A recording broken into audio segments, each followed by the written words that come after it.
எதுக்காக கொலை பண்ணுறாருன்னே தெரியல. வில்லனுக்கு அதுக்கும் இதுக்கும் கொலை பண்ணுறதுக்கு சம்மந்தமே இல்லை. இல்லை எங்களுக்கு அதை பற்றி But here, you're revealing the killer right at the beginning and you're revealing the MO, and I felt that there needed to be a better tie-in with the trauma that caused his serial killing tendencies and what really happened. Because he was a kid who was caught masturbating as a child, and now we are saying that he's killing women, chopping off their heads. Now, let me tell you what I'm saying. Now, supposing he is kidnapping young teenage boys and killing them, right, as gruesome as that sounds, then yes, you can say that the fact that he was caught masturbating at that age has now caused him to hate everybody at that age because they are masturbating freely without being wrapped on the knuckles by this horrible sister character or whatever it is.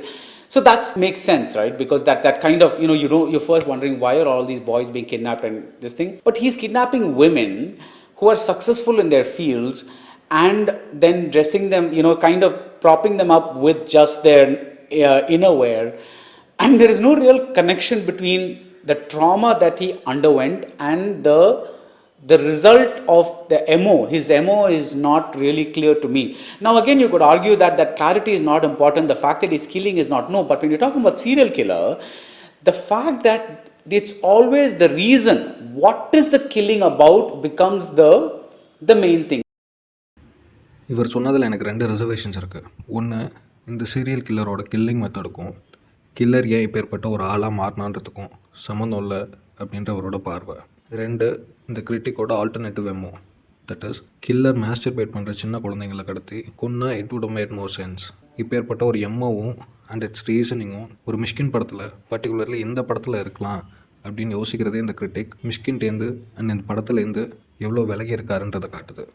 என்னோட பார்வையில் இந்த படத்தை ப்ராப்பராக புரிஞ்சுக்க, R மோர் specifically இந்த படம் மூலமாக மிஷ்கின் என்ன அச்சீவ் பண்ண நினைக்கிறாருன்றதை புரிஞ்சுக்க இந்த சைக்கோபாத் கேரக்டரோட தீமேட்டிக் ப்ரோக்ரஷனை புரிஞ்சுக்கிறது அவசியம். இந்த வீடியோ அதை பற்றினது தான். Hi, I'm Ajay and welcome to my channel. இந்த வீடியோ பார்க்குறவங்களாம் சைக்கோ படம் பார்த்துருப்பீங்கன்ற அசம்ஷனில் ஸ்டார்ட் பண்ணுறேன். பல நேரங்களில் ஒரு படத்தில் அன்யூஷுவலாக என்னென்ன இருக்குது, அதுக்கு இடையில் உள்ள லிங்க் என்னென்னு யோசிக்கிறது will lead us into a better understanding of a film. இந்த கேஸில் டைட்டிலே வழக்கத்துக்கு மாறாக ஒரு ப்ராட்டகனிஸ்ட்டை குறிக்காமல் ஆன்டகனிஸ்ட்டை குறிக்குது. படமும் ஆன்டகனிஸ்டேருந்து ஸ்டார்ட் ஆகுது. இது மூலமாக வழக்கமாக ஆன்டகனிஸ்ட்டை பார்க்குற பார்வையில் இல்லாமல் அதிக இம்பார்ட்டன்ஸ் கொடுக்க சொல்லி ஆடியன்ஸை இன்ஸ்பயர் பண்ணுது இந்த ஃபிலிம்.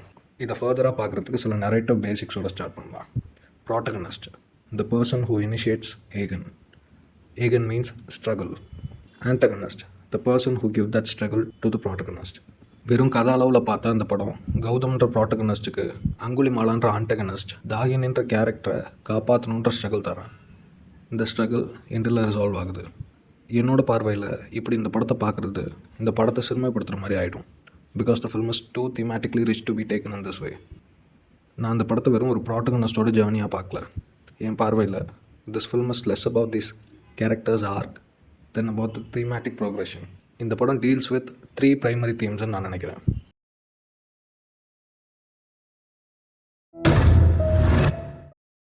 எந்த தீமாக இருந்தாலும் அதுக்கு ஒரு கவுண்டர் பார்ட் வேணும். To interact and to progress. இந்த இன்ட்ராக்ஷன்லேருந்து தான் இந்த தீமுக்கு இன்ட்ரெஸ்ட்டும் வைட்டாலிட்டியும் கிடைக்குது. இந்த பியூரிட்டி தீமுக்கு கவுண்டர் பார்ட்டாக இம்ப்யூரிட்டியை எடுத்துக்கலாம். ரஃப்லி இந்த படத்தோட ப்ரைமரி கேரக்டர்ஸை இந்த 2 கேட்டகரிஸில் வைக்கலாம். இந்த படம் பியூரிட்டியை சில்ட்ரனோட டைரெக்டாக லிங்க் பண்ணுது. We are all inherently pure and godly in இந்த படம் பார்க்குது. As we grow older, we get corrupted. But சில பேர் அவங்க சைல்ட்னஸை ரிட்டைன் பண்ணுறாங்க.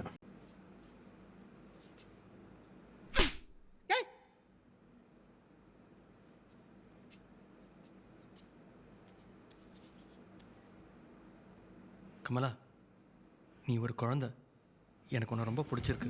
இந்த இடத்துல அங்குலிமாலா இந்த ஃபேமிலிக்கு ரூம் கொடுக்க சொன்னதுலேருந்து நம்ம அவனோட கன்சர்னையும் ப்ரொடக்டிவ்னஸையும் பார்க்கலாம். Not even to cause a slight dissatisfaction to a child. இந்த சீனில் அவனோட ஏர்னிங்கையும் பார்க்கலாம். இந்த மாதிரியான விஷயங்களை மிஸ்கின் டைலாக் வழியாவோ இல்லை ஒரு க்ளோஸ்அப் வச்சு ஆக்டரோட ஃபேஷியல் எக்ஸ்பிரஷன் வழியாவோ கன்வே பண்ணல. நமக்கு தீமேட்டிக் கான்டெக்ஸ்ட் புரிஞ்சால் தான் இந்த நுவான்சஸ்லாம் நமக்கு வந்து சேரும். இந்த கேரக்டரோட ஆர்க்கை இப்படி பார்க்கலாம். தன்னோட பியூரிட்டி அண்ட் இன்னசென்ஸை இழந்த ஒரு ஆள் அதை ரீகெயின் பண்ணுறான் த்ரூ லவ். இந்த தீமேட்டிக் வியூ இந்த சீனுக்கு ஒரு மெட்டஃபாரிக்கல் மீனிங் தருது. இந்த கீயை தாகினி கேரக்டரோட மதர்லி அஃபெக்ஷனோட ஒரு சிம்பிளாக பார்க்கலாம்.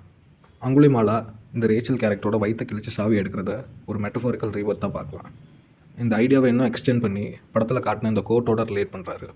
A child who became an animal now becomes a god. இந்த கேரக்டரோட ரீபர்த்தை ரெசரக்ஷன் ஆஃப் ஜீசஸோட லிங்க் பண்ணி ஒரு ஹோலி கன்னோட்டேஷன் தராரு மிஷ்கின். இந்த படத்தோட வேர்ல்டில் ஒரு in Mysskin's world in general, people who are in the place of power are generally powerless. இந்த படத்தில் police are powerless and unable to make any progress on catching the killer. But 2 physically disabled characters 2 elderly பீப்புளோட ஹெல்ப்போட கில்லரை கண்டுபிடிக்கிறாங்க and defeat பண்ணுறாங்க. அவங்க help கேட்குற இன்னும் 2 பேரும் க்ரோஷியல்னு நினைக்கிறேன் in this respect. One being this child and other being this old man.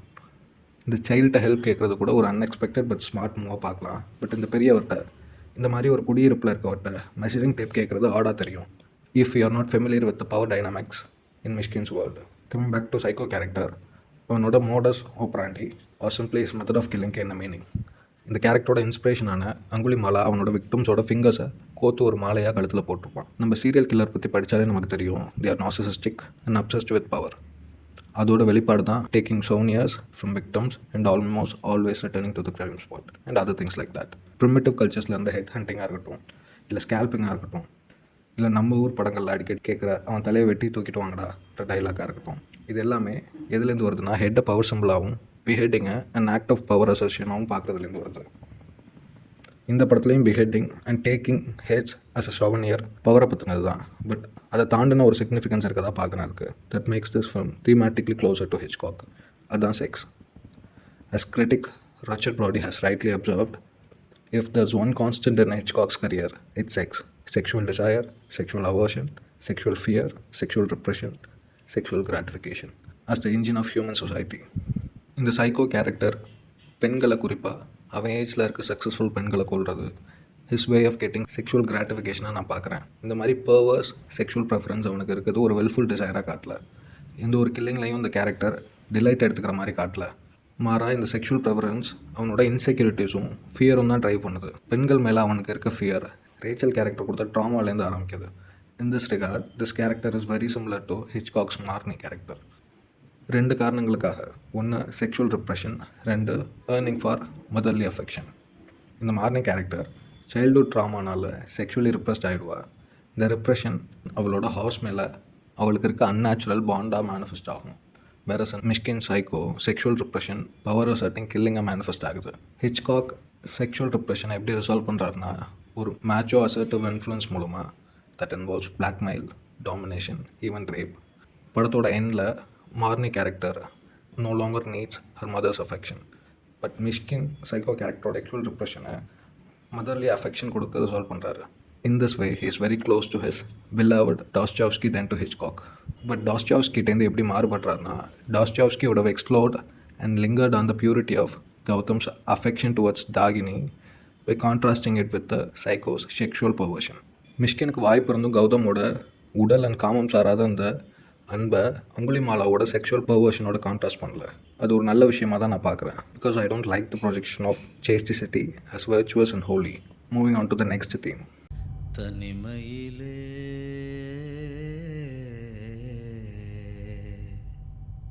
தனிமையிலே தனிமையிலே இனிமை காண முடியுமா? நள்ளிரவினிலே சூரியனும் தெரியுமா? தனிமையிலே இனிமை காண முடியுமா? துணையில்லா. நான் ஏற்கனவே சொன்ன மாதிரி ஒரு தீமேட்டிக் ஆஸ்பெக்டோட அதோட கவுண்டர் பார்ட்டை கான்ட்ராஸ்ட் பண்ணி பார்க்கலாம்.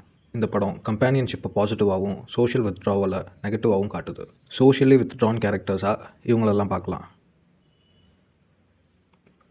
ஒரு ட்ராஜிக் ஆக்சிடெண்ட்டுக்கு அப்புறம் கமலா கேரக்டர் மக்கள்கிட்டேருந்து விலகி லிட்டரலாகவும் மெட்டஃபாரிக்கலாகவும் ஒரு இருட்டுக்குள்ளே போயிட்டா. சைக்கோ கில்லரை பிடிக்கிற பயணத்தில் ராம் கேரக்டர் ஃபேமிலிகிட்டேருந்து விலகி பிரிஞ்சிட்டான். இதோட எஃபெக்ட் எந்த எக்ஸ்டென்ட்டுக்கு இருக்குன்னா அவனோட மரணத்தையே எந்த ஒரு ரெசிஸ்டன்ஸும் இல்லாமல் ஏற்றுக்கிறான். சைக்கோ கேரக்டரோட சோஷியல் வித்ட்ராவலை அண்ட் அதோட எஃபெக்ட் ஆன் ஹெம்மை பற்றி பெருசாக பேச வேண்டியதில்லைன்னு நினைக்கிறேன். ஏன்னா அதை பற்றி படமே எக்ஸ்பிளிசிட்டாக நிறைய இடங்களில் காட்டுது. இந்த கேரக்டர்ஸ்க்கு போலார் ஆப்போசிட்டாக கௌதம் கேரக்டர் டிசைன் பண்ணியிருக்காரு மிஷ்கின். கௌதம் கேரக்டர் ஒரு blind. So day to day லைஃப்பை லீட் பண்ணவே அவனுக்கு ஒரு அசிஸ்டன்ஸ் தேவைப்படுது. One can claim that this film portrays social isolation as an equivalent to death and social companionship as a thriving force of life. இந்த விஷயத்தை Gautham and Kamala கேரக்டருக்கு இடையில உள்ள ரிலேஷன்ஷிப்பில் அப்பட்டமாக பார்க்கலாம். Kamala now crippled and in need of assistance even to do basic things. எந்த ஒரு இன்ட்ரெஸ்ட்டும் வைட்டாலிட்டியும் இல்லாமல் லைஃப்பை லீட் பண்ணிகிட்ருக்கா. கௌதம் கேரக்டரோட பழகிறது, சேர்ந்து வேலை பார்க்குறது மூலமாக அவள் லைஃப்க்கு ஒரு வைட்டாலிட்டி கிடைக்கிது. She now has a reason to lead her life and to make proactive decisions. Gautham character எல்லா ஹோப்பையும் இழந்து நான் வெறும் குருடன் தானே சொல்லும்போது, கமலா கேரக்டரோட ஒரு எய்டும் சிங்கப்புலி கேரக்டரோட ஒரு ஹீரோயிக் ஹெல்ப்னால அவன் ஹோப் ரீகிண்டல் ஆகுது. Let's move on to the next theme. இந்த தீமை தனி தீம்னு பார்க்குறத விட ப்ரீவியஸ் தீமோட ஒரு எக்ஸ்டென்ஷனாக பார்க்கலாம். இந்த 3 கேரக்டர்ஸ் என் பார்வையில் இவங்க தான் thematically significant characters of the film. இந்த 3 கேரக்டர்ஸையும் ஒரு ஹாலோனஸ் இருக்குது. இந்த கௌதம் அண்ட் கமலா கேரக்டர்ஸோட ஹாலோனஸ் இன்டர் டிபெண்டன்ஸ் மூலமாக நிறைவாகுது. இது இந்த சீனில் கௌதம் கமலாவை இருட்டிலேருந்து வெளிச்சத்துக்கு எடுத்துகிட்டு வரதில் ஆரம்பிச்சு இந்த சீனில் கல்மினேட் ஆகுது. இந்த சீனில் கமலா கேரக்டர் கௌதமோட கண்களாக இருக்காங்க, கௌதம் கமலாவோட உடலாக இருக்காங்க. இந்த கேரக்டர் ஈக்குவேஷனை நம்ம சிங்கப்புலி அண்ட் கௌதம் கேரக்டரோடையும் பார்க்கலாம். இந்த different humans assembled as one whole பாடின்றத படத்தோட ஆரம்பத்தில் வர இந்த டைலாக் ஆன்டிசிபேட் பண்ணாங்க. The Diamond Sutra may look like a book, but it is really the body of Buddha. It is also your body, my body, all possible bodies. But it is the body with nothing inside and nothing outside. இந்த டைலாகோட இந்த தீமை சேர்த்து வச்சு பார்த்தா it gets a philosophical ப்ரொஃபவுண்டிட்டி. இந்த assemblage theme psycho கேரக்டரோட contrast பண்ணி பார்க்கலாம். இந்த தீமேட்டிக் ப்ரோக்ரஷன் இன் சைக்கோ கேரக்டரை இந்த 2 ஷாட்டில் பார்க்கலாம். மிஷ்கின் படத்தை இந்த ஃபாண்ட்டில் ஆரம்பிக்கிறாரு. இந்த டிஸ்மெம்பர்டு ஃபாண்ட் மாதிரியே psycho character in the beginning of the film is a dismembered individual both psychologically and spiritually. அவனோட MO that is dismembering female பாடிஸை இதோட சிம்பாலிக் ரெப்ரசன்டேஷனாக பார்க்கலாம். But in the end of the film he reforms as a human and redeems himself by committing suicide. இப்போ இந்த ஃபாண்ட்டில் முடிக்கிறாரு.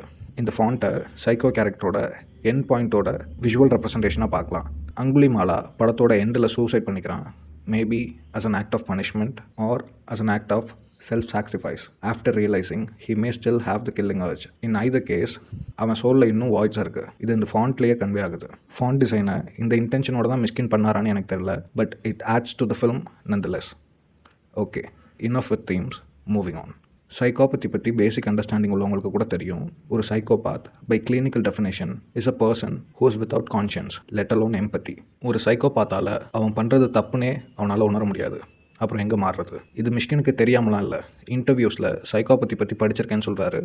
Law and academic சர்க்கிளில் நடந்துகிட்ருக்க ஒரு சைக்கோபாத்தை எப்படி சென்டென்ஸ் பண்ணணுன்ற ஹாட் டிபேட்டை பற்றிலாம் பேசுகிறாரு இன்டர்வியூஸில். இருந்தும் மிஷ்கின் ஏன் இந்த படத்தில் ஒரு சைக்கோபாத்தை எப்படி ப்ரொஜெக்ட் பண்ணுறாரு?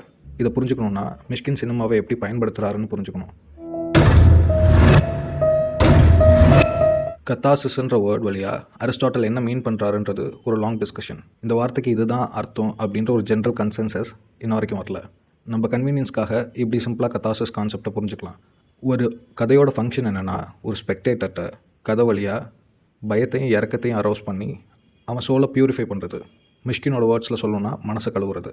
So it is essential for an audience of Mysskin to get lost in the story world and on to the characters of the story. Even if some narrative choices seem illogical, like lack of CCTV camera, or if some acting seem exaggerated, even if some filmmaking choices disrupt our easy flow of following the narration. நான் மிஷ்கினுக்கு ஹெவியாக முட்டு கொடுக்குற மாதிரி சில பேருக்கு தெரியலாம், ஆனால் அது அப்படி இல்லை.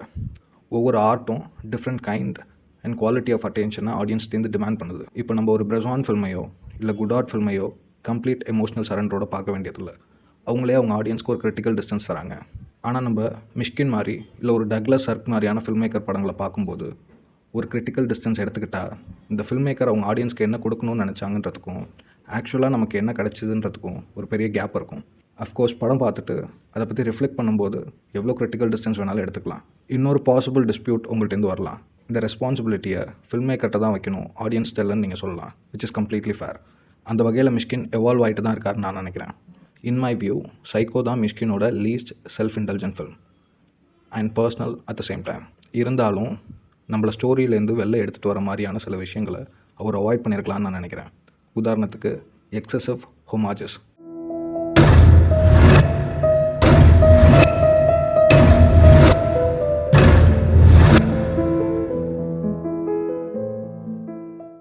இதெல்லாம் பார்க்கும்போது I was like, Most detestable habit in all modern cinema is the homage. L'habitude la plus détestable dans le cinéma moderne, c'est la I notion don't want to see d'hommage. another goddamn homage in anybody's movie. There are enough of them which are unconscious. மிஷ்கினோட படங்களை தேட்டரில் பார்க்குறது தான் best mode of experiencing his ஃபிலிம்ஸ்ன்னு நான் நினைக்கிறேன். அதுக்கு காரணமாக நான் என்ன சொல்கிறேன்னா,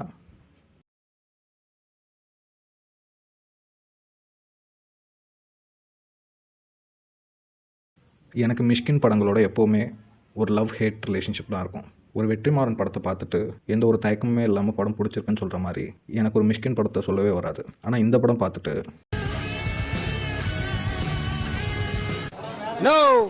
என்னண்ணா படம் வேற மாதிரி இருக்குண்ணா. இது மொத்த கதையாக்குது. எங்க அம்மால பைக் ஸ்டாண்டிங் உங்க அம்மால எல்லாம் மாறி இருக்குதுங்க.